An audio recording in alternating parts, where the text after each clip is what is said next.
Good afternoon. It's Thursday, August 22nd. I'm Seth Phillips, and this is Jennifer Palumbo, and welcome to It's On. It's great to have you here. This is the first time that we're doing the show together, and this is also the first time I've ever met you. We met an hour ago, okay? Yeah. Literally an hour ago, and we are doing the show together. So I'm learning all about you just as the show goes on, and it's great to have you here. And I know everybody's glad to have you back. You had one heck of a vacation. I tell you what, it was certainly one that was memorable. It was the Grand Canyon. If you watched the show before, you know that we talked about it a little bit. I was going to the Grand Canyon, solo hike. But it was not just like going and seeing the canyon. It was more about going down to the Colorado River and then going back up. And you did this vacation by yourself. Like, Solo. I'm really impressed by that. I've never taken a vacation that's just me. So what was that like? Well, you know, it's okay. I'm pretty independent. You know, whenever I got my first job in television, it was in Oregon, and I had never been the furthest west of the Mississippi River. I think I'd been to like West Texas. So that was like the farthest I'd gone. So I'm like, all right, well, I got to go off and do this on my own, go to a new station, new state, meet new people. So that just kind of got the ball rolling on my independent lifestyle. Yeah. And it's the thing about going on a vacation by yourself is that if it's something that you know other people may not want to do or do with you, you kind of have to go by yourself, you know, because 25 miles a day for somebody is a lot. I can do it. But the Grand Canyon, though, you know, by yourself, you know, were you worried at all that, you know, something might happen? There's nobody there with you, but how did you stay in touch with people? Here's the thing. It's basically, well, okay, so I had a satellite messenger, and that's how I would stay in touch with like family and friends and whatnot, because the cell phone service out there is absolute nil. Okay, you get there to the Grand Canyon, nothing. Right. You might have a little bit of Wi-Fi in the lodge, but it doesn't last very long. So you just kind of have to do what you do. But the thing is going and seeing the Grand Canyon is one thing, but I had been there 5 years ago when I moved to Oregon, because I stopped and I looked and I was on the way. Now I had to go down to the Colorado River. That's exactly what I did. The thing about this, and these are some pictures that I took. Gorgeous. Thank you, I appreciate it. Was this on your phone, or you have a professional camera? No. iPhone did most of this, but also some GoPro footage. This was down when I was on the North Rim. I was coming up the North Rim. It was a rim-to-rim hike. So you go down to the Colorado River, you come back up. It's probably the most challenging thing I've ever done in my life. Spectacular. But it was so fun. Look at that. I mean, yeah, just absolute wonderful photos. Any scary moments? Yeah, had encounters with animals? Snake encounter on my. I was 2 miles from camp on night 2, and it was getting dark. Okay, so it was already pitch black at that point. No moonlight yet. And I run into a little creepy crawler, a little slither. Look, there he is, right there. You see him? Oh my gosh! And you took a picture? I would have been running the other direction. Oh no! A rattlesnake? Oh yeah, and I heard him first. It was a little, you know. And so I stepped back and I'm like, what is that? And I looked down and there he was on the trail, and it took him a good like 10, 15 minutes to get off. I was like, move, dude, go, get away from me. But he's like, no, I'm just gonna hang out with you. But we parted ways on good terms. I'm not dead. I'm here. That's good. So yeah, no, it was a trip of a lifetime. Grand Canyon is on my list. Is it really? Yeah, I mean, you've inspired me, because I said I want to go there and I want to take my children, and I just think it'd be a really great place to see. So good for you. The best part about it is there are things to do for the entire family. Right. You know, even if you're just on the South Rim, they've got, you know, kids activities, ranger programs, all kind of things to see. Obviously, the canyon itself. So yeah, anybody can go, and they don't have to hike 50 miles, and they're going to have a good time experience. With it. Well, absolutely. You know, we have a lot going on today's show. Lawrence Burger Week. I love that they call it Lawrenceburg. I do like Lawrence Burger. It's going on in Anderson County. We have juicy burgers from some top-notch restaurants. I know, my mouth is watering already. Plus, they are bright, they are big, and they love to entertain. The Nitro Men are back. They started in Miami, and now they have spread to Kentucky and the surrounding areas. I'm excited to see them. I know, right? So if you want a one-of-a-kind bash, these are the guys you will need to hire. They will light up your party. Well, first off, here is what's on now. University of Kentucky students are back on campus for K-Week, and there is a lot going on before classes start on Monday. Check this out. Yesterday, UK shared this cool video of all the freshmen standing together at Kroger Field in the shape of Kentucky.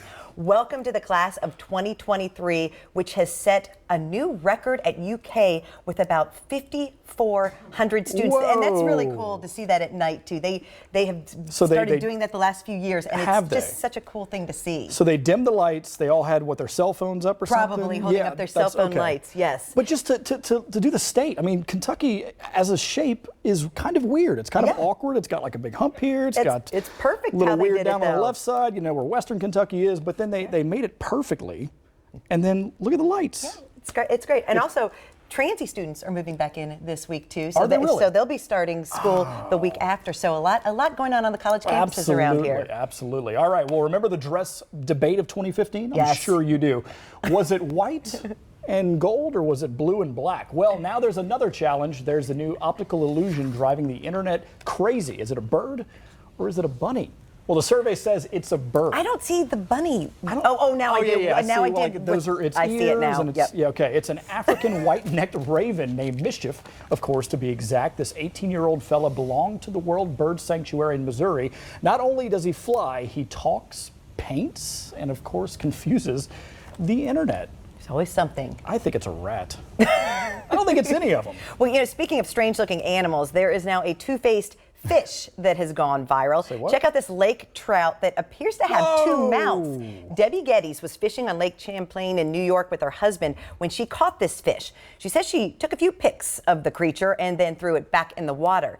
Now, here's the debate. Some people say the second mouth isn't really a mouth, but a hole caused by a hook when it was caught and then let go in the past. Others say dangerous chemicals caused a mutation, but whatever it is, it's So it's the X-Men of fish. cool looking. There you go. Well, good. Yeah, now it can eat twice the fish, or whatever it eats. Maybe Right. shrimp, maybe crawfish. I don't know. It's back there so somebody else can catch it now. That is so weird. You think that like hurts them a little? I mean, I guess not. Fish they don't feel anything. All right. Well, a mom is making her rounds on social media for her spin on making their children do their chores.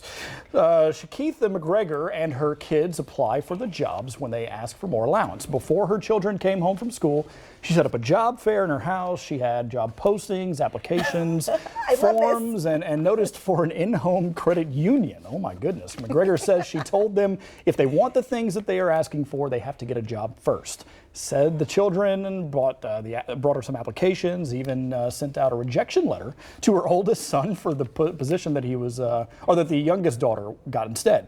He told her it was the oldest, but McGregor said it doesn't matter. She's more qualified. She says the kids have been taking their jobs more seriously. She's been receiving praise online from other parents who plan to do the same thing. I am all for this. My Yeah. children do the dishes, they do laundry. I actually I'm glad they're in school right now to see this because I don't pay them for it. I'm like, this is what you have to do. You have the experience with this. Do you think this is a good motivational tool to get children to do the chores, but then to maybe get something that they want and extra, if you will. And you're rewarding their work. So And you get the chores done. That's right. Absolutely. All right. Well, ABC's Dancing with the Stars host Tom Bergeron, he's not happy about Sean Spicer joining the team.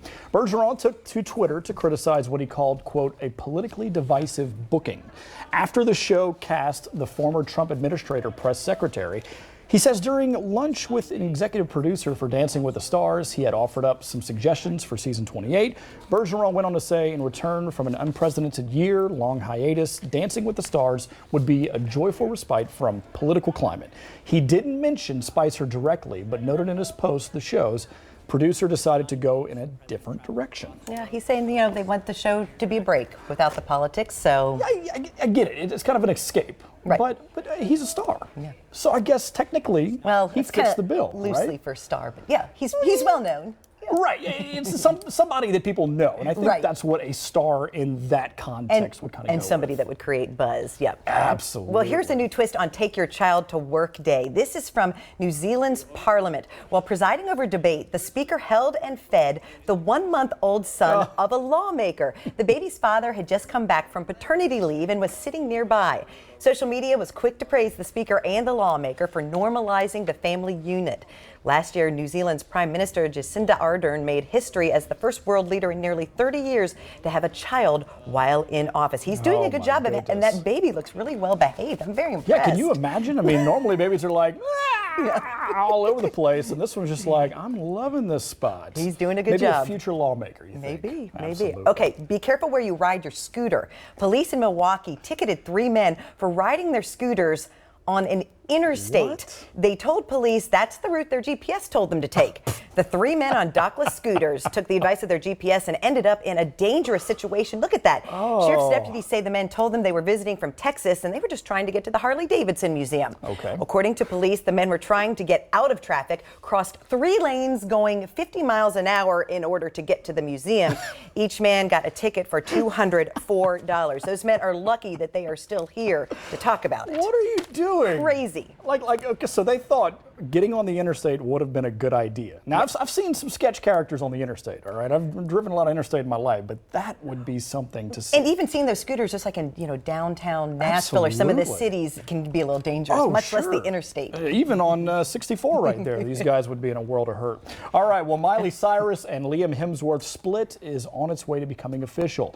I know. Hemsworth has filed a petition for divorce. It looks like it's going to be a clean break. The actor cites irreconcilable differences, and the couple has no community assets. They signed a premarital agreement before tying the knot last December. Cyrus and Hemsworth dated off and on since their first meeting back in 2009. They were even engaged in 2012 before splitting up, then getting back together in 2015. Hemsworth has publicly wished Cyrus the best since the separation became public last week. A new song just released by Cyrus is getting a buzz for apparently accusing her ex of excessive partying with, get this, whiskey and pills. He's denied having substance problems, so... He's trying to be nice about the breakup. Hopefully she's not taking shots at him and her new song. Why can't she just, get over it? I mean, they broke up. It happens. But write a song about him? They said it wouldn't last. That's it. It's a Hollywood couple. Never happens. Okay, a California man trying to fix his flat tires ended up getting arrested. Police say they got a call about a suspicious man Monday. Officers found the man with a parked car that had 2 flat tires. Well, he was trying to repair them with medical supplies. He was using Band-Aids and gauze. He was arrested on drug charges. Yeah, that's not going to fix flat tires. No, and it's also, you should have just kept going, dude. What's the matter with you? Just drive with that flat tire. Why? I guess he's off the streets. Yeah, no, right. You can only go so far at that point. All right, well, Green Bay Packers quarterback Aaron Rodgers is causing quite the buzz on Twitter. The Packers tweeted this photo of Rodgers decked out in denim, supporting a bolo tie. And look at that mustache. Yeah, he's got the full Canadian tuxedo on right there as the team arrived in Winnipeg for tonight's preseason game against the Oakland Raiders. Some call Rodgers' outfit, the Canadian tuxedo. There you go. Packers fullback Danny Vitale, I guess, also went the all denim route as well. Do you like denim on denim? Oh, I love it. I'm going to wear that tomorrow. Be ready. I think you should. Okay, Lexington native Laura Bundy has a new role. The actress and Broadway star is joining the cast of NBC's new comedy called Perfect Harmony. She posted on Instagram that she is excited, in her words, to do this hilarious show set in my old Kentucky home. I love that it takes place in Kentucky. She'll be playing the recurring role of a mean girl. Perfect Harmony premieres Thursday, September 26th at 8:30 p.m. I love Laura Bundy. She was in Legally Blonde on Broadway as Elle Woods. She is such an incredible talent. Awesome. Can't wait to see her right here on LEX 18. Sounds like it's going to be